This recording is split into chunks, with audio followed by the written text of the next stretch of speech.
Good morning, everyone, and thank you very much for joining me. This is the morning market review. My name is Russell Shaw. I'm a senior market specialist at FXCM, and my email address rshaw@fxcm.com. Just going to go ahead and bring up our disclaimers. Start with a high-risk investment warning, and just to remind everyone, this will be the last week of webinars for 2023, so we're effectively concluding tomorrow. So just be aware of that. From next year, there's going to be a change up. We're going to be using TradingView as the platform, so just be aware of that. My plan is to start the new year still on GoToWebinar and guide you into the TradingView platform just for the first few sessions. So just be aware of that.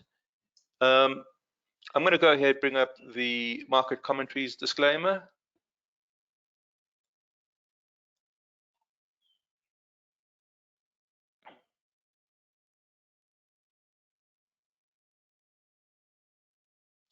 Okay, and just our sources that we're going to use: MarketScope 2.0 and TradingView. Let's go through to TradingView.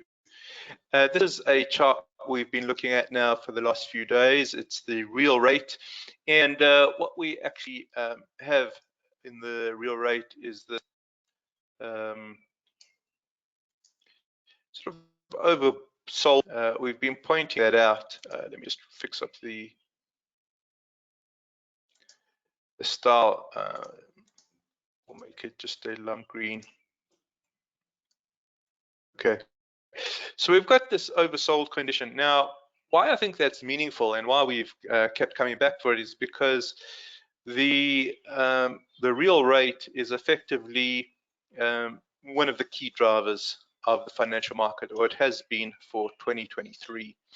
And if it shows oversold condition, that's an excess to the downside. If there's an excess to the downside and it's a key driver, then one would think that it has some sort of flow-on effects to other instruments, and we want to just take a look at that. Hey James, good morning. Raj, good morning to you. Pleasure to have you on the webinar. Thank you very much for joining. Hello Kim. Thank you for signing in. All right, so just taking a look at this old condition, what could the possible effects be of it? Well, the lower interest rates tend to be supportive of stock market prices just by a time value of money calculation. If we get into an oversold condition, then there is probably scope for a price, or at least a temporary price floor. And if there's this temporary price floor, what's happening to the market instruments that the real rate influences, right? So what we'll do is we'll just go ahead and bring up the main layout.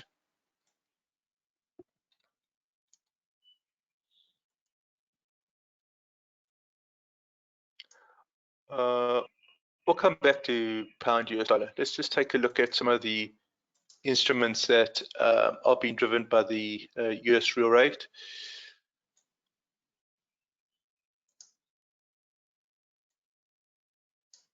Okay, so if the real rate is oversold, then there's going to be some sort of correction, some sort of normalization, because there's an excess there. Generally, if the real rate bounce, I would expect there to be support for the US dollar. So there's probably limited scope to the downside in the near term for US dollar. And you can actually see yesterday, US dollar jumped. This is the, just to show you yesterday's candlestick. It's this one here. So US dollar jumped. Well, if the US dollar jumped, my feeling is a lot of that has to do with the fact that the real rate seems to be stretched. But where it gets really interesting is when we start looking at the risk side of the market. So let's bring up NASDAQ, because we did take a look at NASDAQ recently. So we'll just bring up NASDAQ.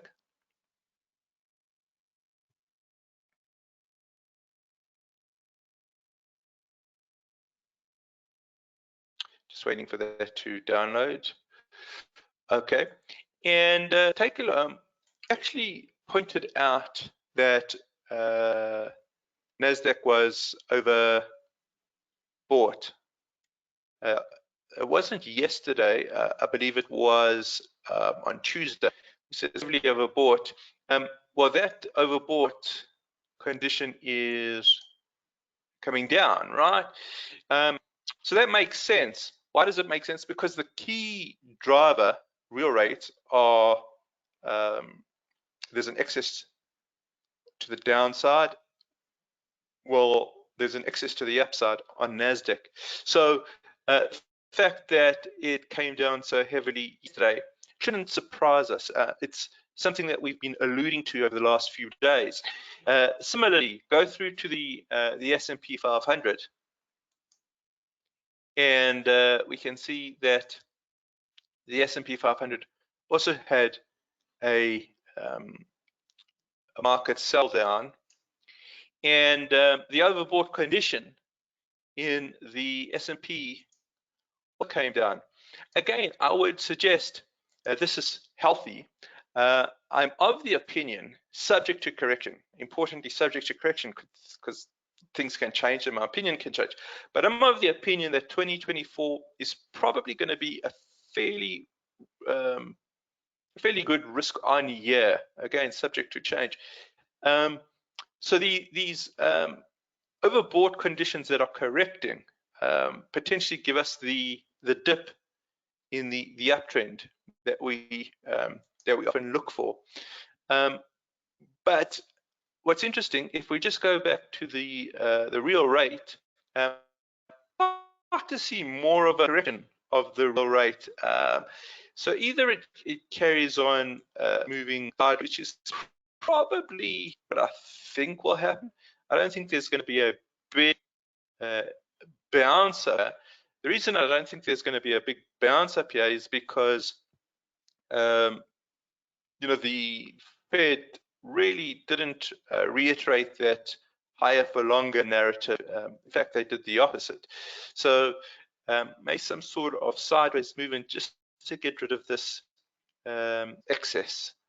Okay.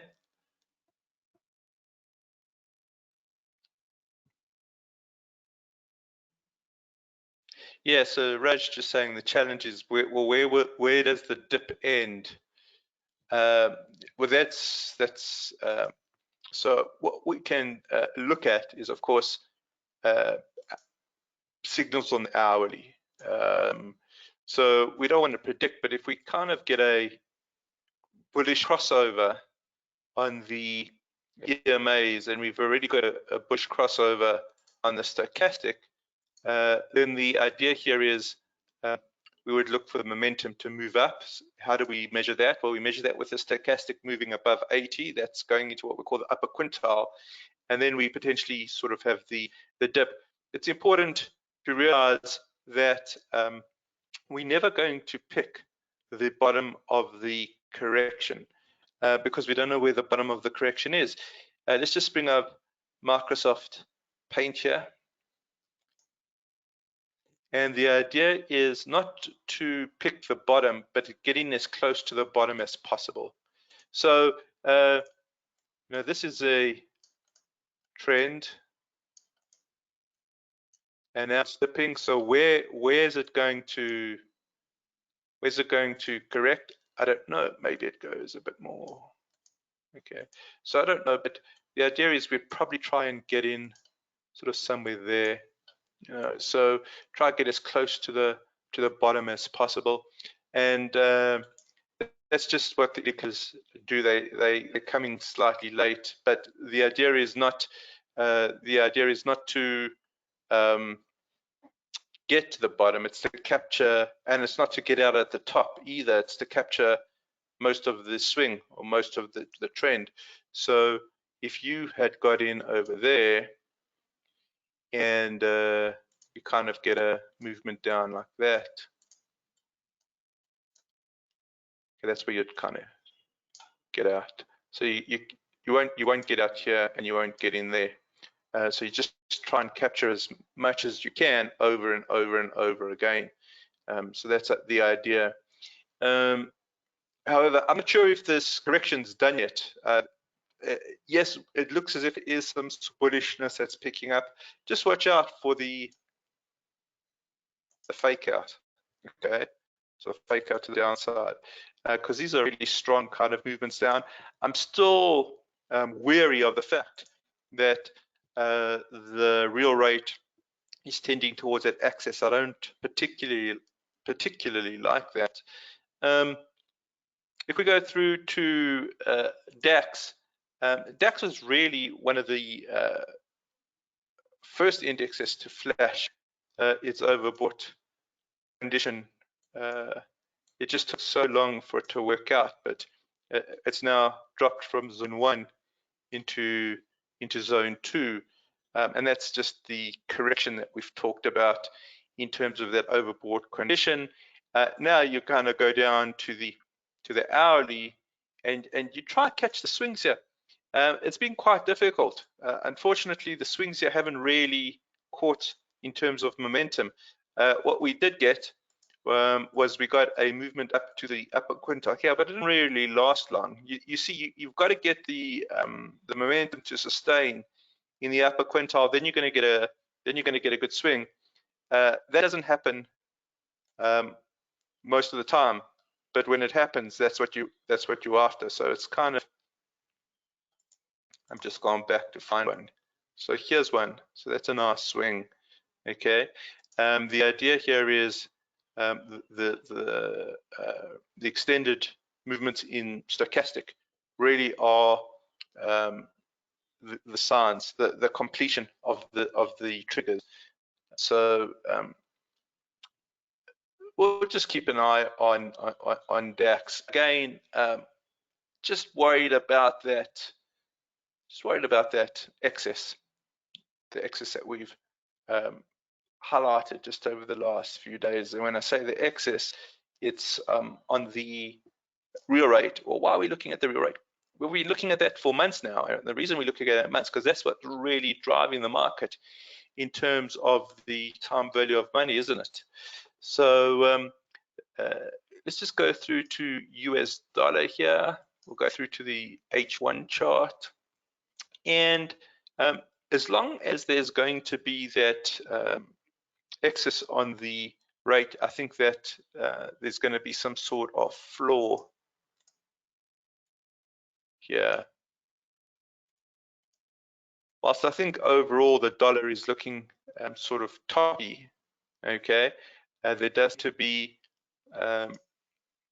just a floor here, and we watch it just to clear out over the next coming days. Actually, there's something worth being said about the next few days. Obviously, the period between Christmas and New Year gets very quiet. Liquidity really declines. So it might take even some days after that just to get the technicals up and running again and reflecting something meaningful. The last chart that I just want to take a look at before we conclude is gold. Let's just take a look at how real rate has affected gold, and it's got the top here. Let's not use an ellipse, let's use a rectangle. It's got the top set in here. So again, I think that the key driver here is really hindering us as traders, and I think that it's going to take some time for that real rate to normalize. Once we've got that normalization, I think our view of the market becomes a little easier here, because we've got the excess that needs to that really needs to dissipate. It's going to make getting sustained swings difficult for us, and it's really the sustained swings that we need as traders. So I think that there's going to be some tough, I think there's some tough days ahead of us. I don't think that there are great opportunities. Okay, I'll tag on subject to correction. Okay, but I think that exactly may our story continue in the new year. So, and just I think that's a good place to end. I just want to remind everyone that from next year is going to have a slightly different setup. We'll be doing it on TradingView, but I'll try to guide everyone into the new platform over the first week or so. All right.